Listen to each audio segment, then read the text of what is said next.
Venezuelan government has agreed with the European Union to strengthen mechanisms for bilateral dialogue to avoid an impasse in diplomatic relations. Presidential candidates have wound up their campaigns in the Dominican Republic ahead of Sunday's general election. The director of the World Health Organization for Africa has appealed to the solidarity of the international community to facilitate the distribution of medicines to treat COVID-19. From the headquarters of Telesur English in Havana, Cuba, this is From the South, and I'm Katrina Goss. We begin in Venezuela, where President Nicolas Maduro welcomed the agreement reached between his government and the European Union to strengthen mechanisms for bilateral dialogue. And to proceed to a new stage of dialogue between Josep Borrell and Jorge Arreaza. And that is what has been done.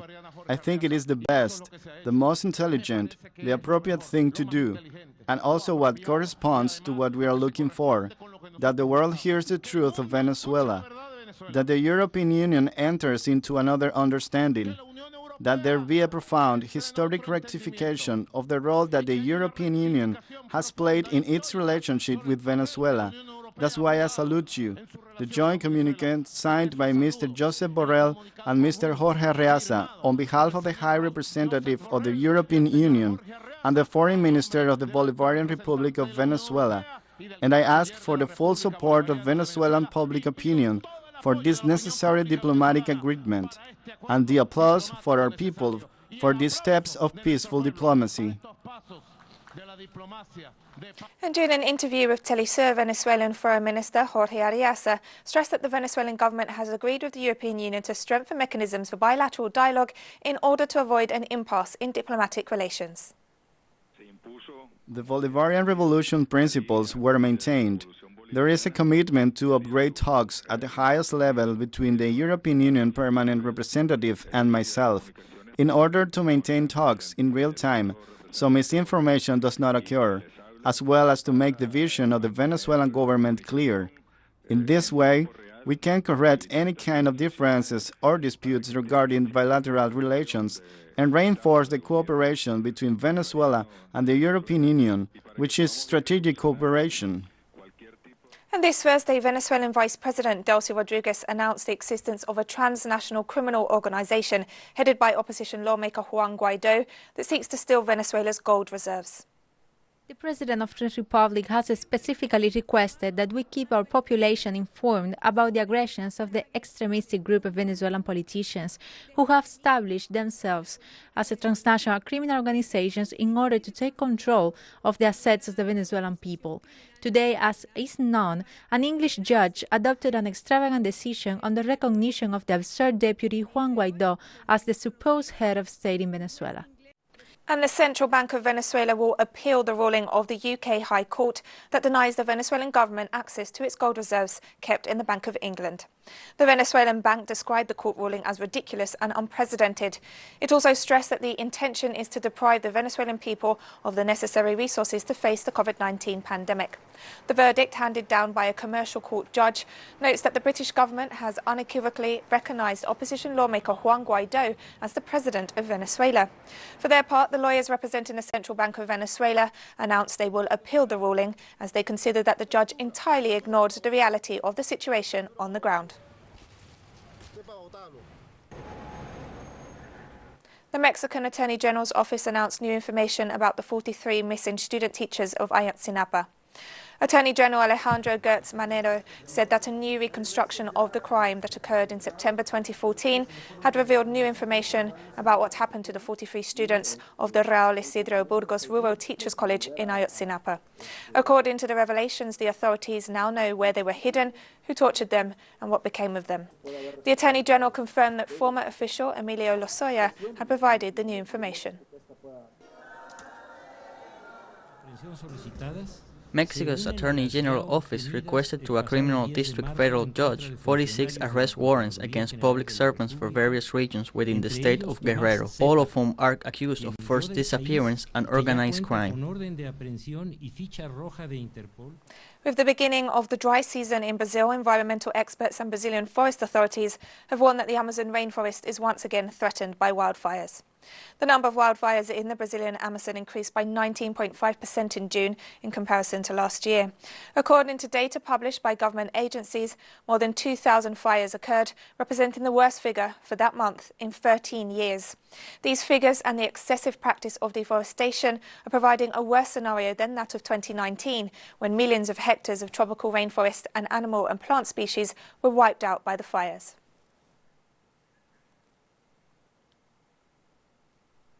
In Honduras, journalist Germán Vallecillo and cameraman Jorge Posas were gunned down in the city of La Ceiba, 280 kilometers north of the capital.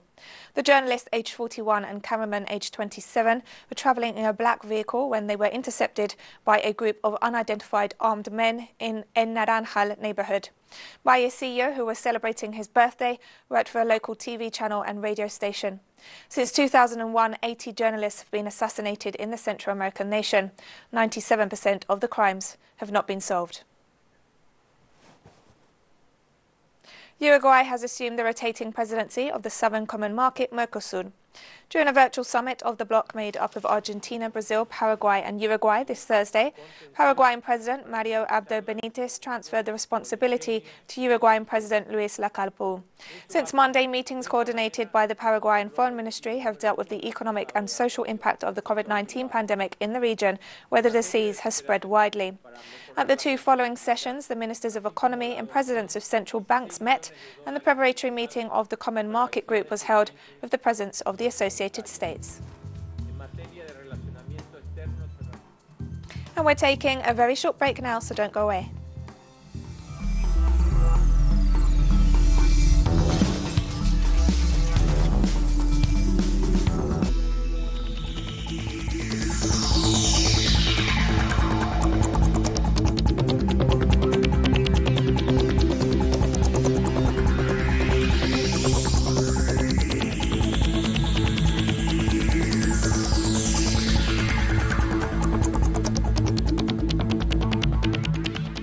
Welcome back to From the South. Presidential candidates have wound up their campaigns in the Dominican Republic ahead of Sunday's general election. Political parties have until midnight this Thursday to conclude their campaigning activities in preparation for the vote to be held on July 5th, when the President and deputies to the country's Congress will be elected. After the lifting of the curfew announced by the national government in response to the coronavirus pandemic, the presidential candidates took to the streets to secure the necessary votes. To date, the Caribbean country has registered more than 34,000 coronavirus cases and over 700 deaths. And our correspondent in Havana, Laura Palmero, brings us a roundup of news from the Caribbean. Thanks for the contact. These are the most recent stories and news from Caribbean countries. And let's start with Barbados, where the government started implementation of raising the CARICOM flag at the headquarters of government and diplomatic missions all around the world. The decision was adopted by the CARICOM Council for Foreign and Community Relations. The emblem will fly alongside the national flags of the 15 members of the group in 208 diplomatic representations in 55 countries. The purpose of the flag agreement is to demonstrate the willingness of member states to practice a collective and coordinated foreign policy around the world. CARICOM's flag, the Caribbean Community, was adopted on July 4, 1984, during the organization's 5th Summit Conference in Nassau, Bahamas. Authorities in Trinidad and Tobago today continue investigations into the alleged plot to destabilize the country carried out by criminal gangs that killed several people. It was informed by police that the law enforcement officials have so far arrested 72 people in connection with the uprising that took place over the past 2 days. The gang's plan included closing roads and setting fires at specific points between the town and Baham. And this is the capital to attack police forces when they came to put out the fires. The government issued a red alert for police forces across the country for 48 hours while investigations and persecutions continue. And from the Cuban Revolution Palace, it was informed that Havana will start with the first phase of recovery from COVID-19 pandemic on July 3rd. Cuban Prime Minister Manuel Marrero informed that taking into account the progress seen during the last days in the confrontation with COVID-19 in Havana, it was approved the first phase of the stage of the recuperation process. It was recognized the complexity and commitment of the measures represent for the citizens, while the entrance in this new phase represents responsibility and discipline. It is important to keep a strict vigilance in the fulfillment of actions corresponding to the new phase and to continue the use of masks in public spaces. The temporary working group has considered that the fulfillment of the indicators allowed the authorization to begin the first stage in Havana in its first recovery phase on July 3rd. This is a process for which capital citizens are prepared. And these are the most recent stories from Caribbean countries. Let's go back to you in the studio. Thank you, Laura. And we continue in the Caribbean, where this Thursday CARICOM announced over 2,600 patients have recovered from COVID-19 in its member states. In the past week, Caribbean community nations have increased their recovery figures by more than 1,000, and Barbados has joined the group of countries with no current active COVID-19 cases. Despite the total of over 8,300 confirmed infections among CARICOM member states, there has been an effective response to the pandemic. Haiti now has the highest number of active cases at over 4,900. To advance in the fight against the pandemic, CARICOM member states thank the African Union for giving it access to the African Medical Supplies Platform, which facilitates the purchase of certified medical equipment such as diagnostic kits, personal protective equipment and clinical management devices with increased cost effectiveness and transparency. And St. Lucia has launched the I Am CARICOM communications campaign, an initiative aimed at increasing visibility and understanding of CARICOM among citizens of the community. The initiative was launched by the Regional Integration Unit in the Office of the St. Lucian Prime Minister in collaboration with the Caribbean Community Secretariat. It seeks to engage and assist citizens of the community to take ownership and participate fully in the regional integration development agenda through CARICOM institutions, its government structure, policies and plans. In Haiti, the Toussaint-Louverture International Airport reopened this Wednesday and expects to receive 4 to 5 flights and about 400 passengers in the coming hours. For the next 15 days, all passengers who arrive will go into home quarantine and will continue to be followed up on. Prime Minister Joseph Diouf stressed that the airport had reopened under pressure from the Haitian diaspora and for economic reasons, as it was no longer possible to continue to pay employees of the closed airport. Diouf also stressed that all airports in the region have been forced to reopen and Haiti cannot be at odds with this movement. The country has reported almost 6,000 coronavirus cases. Guyanese citizens stranded in the United States since the close of borders on March 17th have begun returning home on repatriation flights. My father has a health condition, so I was definitely very concerned about going outside. I feel as if you're around people who have health conditions or they're at risk for COVID, you need to be extra careful, even if you may not seem so. People can be asymptomatic. Hurting the rest of Guyanese that want to come home. So obviously you should put your correct information to just help out your fellow Guyanese, you know. The Caribbean Court of Justice will rule on July 8th whether or not it has jurisdiction to hear an appeal filed by members of Guyana's main opposition party, the People's Progressive Party Civic, regarding the disputed March 2nd regional and general elections in that country. Guyana's opposition leader Barrett Jagdeo filed the appeal before the Caribbean Court to determine several issues, including an interpretation of the phrase "more votes cast" in the Guyanese constitution. The Guyanese Court of Appeal, in its ruling late last month, ordered that the words are to be interpreted as meaning "more valid votes cast." The appeal against the ruling claims that the decision was wrong for many reasons, including that the Court of Appeal did not have the jurisdiction to hear and determine the notice of motion. For the court to determine the interpretation of the words "more votes." Moscow on Thursday denied allegations that Russia had sold arms to the Taliban and instead accused the United States of supplying ISIS fighters with helicopters. It is well known that Russia has always supplied with arms only the legitimate government of Afghanistan. If American colleagues intend to have a conversation in this context, it is appropriate to mention that information that has been circulated actively in Afghanistan about U.S. Special Services supplying ISIS, Islamic State group, fighters with helicopters. We were talking a lot about these helicopters without identification at the briefings a year and a half ago. The European humanitarian rescue ship Ocean Viking is waiting for a safe port to disembark 180 rescued migrants, and more than 100 of whom were rescued a week ago. The 70-metre-long rescue ship is run by the SOS Méditerranée NGO. The ship rescued 118 migrants on June 25th and 63 more on June 30th in 4 different operations. The NGO's Director of Operations, Frédéric Penard, said they were left in limbo without any indication of a safe port to dock. Penard said 5 requests had been sent to Italian and Maltese maritime authorities for a port to be assigned, but responses had so far been negative. Several months after the World Health Organization declared COVID-19 a pandemic, the UN Security Council adopted a resolution on the issue, although divisions remain. The resolution, unanimously approved, reflects the call of the United Nations Secretary-General Antonio Guterres on March 23rd for a global ceasefire to concentrate all efforts on the fight against COVID-19, which has already killed more than 500,000 people. The Council also called on all parties engaged in armed conflicts to immediately commit to a humanitarian ceasefire of at least 90 days to allow for the safe, continuous and unimpeded delivery of vital aid. But the text clarified that a ceasefire would not apply to ongoing military operations against extremist groups and other terrorist organizations as designated by the Council. We have more stories coming up after this final short break, so stay with us.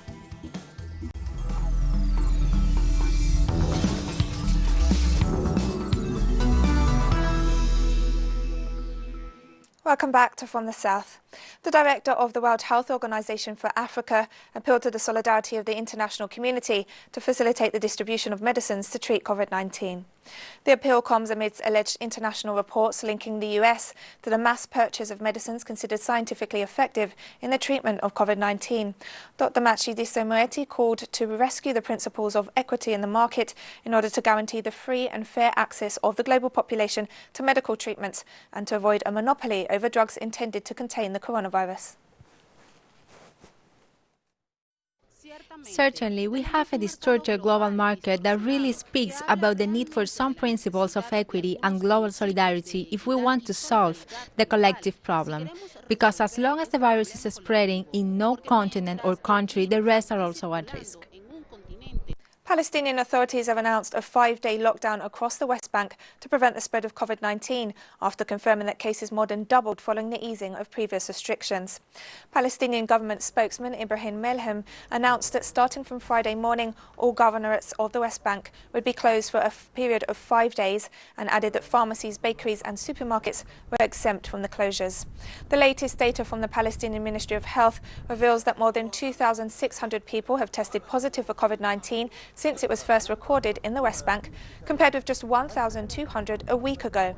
Most infections were traceable to Palestinians working in Israel or Arab-Israeli visitors to the West Bank, according to the Palestinian Health Minister. In Myanmar, the bodies of more than 100 miners have been pulled from the mud after a landslide in the north of the country. The accident was one of the worst ever to hit the jade mining industry in the country. Caused by the monsoon rains, the landslide occurred at 8 a.m. local time. Hundreds of jade miners are feared to have been buried as the landslide occurred during their working hours, but the exact number of casualties is yet to be known and rescue operations are ongoing. Deadly landslides are frequent in Kachin State, known as the Land of Jade, especially in the mining region. The Saudi-led military coalition confirmed on Thursday it's launched a major operation against Yemen's Houthi movement and warned it would target its leadership following missile and drone attacks. Residents of the Houthi-held capital, Sana'a, reported that they had heard loud explosions after at least a dozen airstrikes on the international airport, which is close to an Air Force base. The Houthi movement has announced that Saudi Arabia launched 57 airstrikes on Sana'a and their northern stronghold of Sadr, where a woman and a girl were killed and a number of children were wounded. The Saudi-led coalition strike effectively ends a unilateral ceasefire it declared in April, announced as part of efforts to combat the coronavirus pandemic. Yemen has been locked in conflict since the Houthi movement took control of Sana'a in 2014, and the Saudi-led coalition intervened in the country, causing the deaths of tens of thousands of people and displacing millions more. Chad has closed universities and schools, places of worship and some businesses to halt the spread of the coronavirus. Although no total lockdown of the capital has been ordered, the measures have been enough to destabilize the fragile economy of the country, which has remained among the poorest in the region. The day after the first case of coronavirus was announced on March 19th, the government ordered a series of relatively strict measures for the entire nation. To date, authorities have detected just under 900 cases and reported 74 deaths. Now it's up to us to be aware of the barrier measures. We put those hand-washing devices. The customer comes in and washes his hands and he has his little meal in the corner. He is alone or a couple. They eat and leave. Then we can say you made something. But as it is now, it's already been a week and there are days that no one buys anything and just leaves. The person says he can't buy a takeaway. Locust swarms have devastated parts of northern Kenya. According to local reports, locusts have now hatched in Turkana, Kenya's poorest region, where 20 million people struggle for food. Swarms of locusts have swept through Kenya and Ethiopia since January, devastating fields, pastures and livelihoods. Despite government efforts, the insects have continued to breed in their billions, threatening African economies, which are also being battered by the COVID-19 pandemic. The numbers of locusts exploded in East Africa and the Red Sea region in late 2019, aggravated by atypical weather patterns caused by climate change. So the issue without doing control of locusts now is basically they will form big swarms and have the risk of going into the bread baskets of Kenya in the south, and that will affect food production for the populations and the future of Kenya. These infestations are pretty serious. Kenya 2020 has suffered already quite a lot with floods, of course COVID-19, and now the desert locust infestations that we seem to be finding everywhere. And we've come to the end of this news brief, but you can find these and many other stories on our website at telesurenglish.net. And you can also join us on social media, Facebook, Twitter and Instagram. For Telesur English, I'm Katrina Goss, and thank you for watching.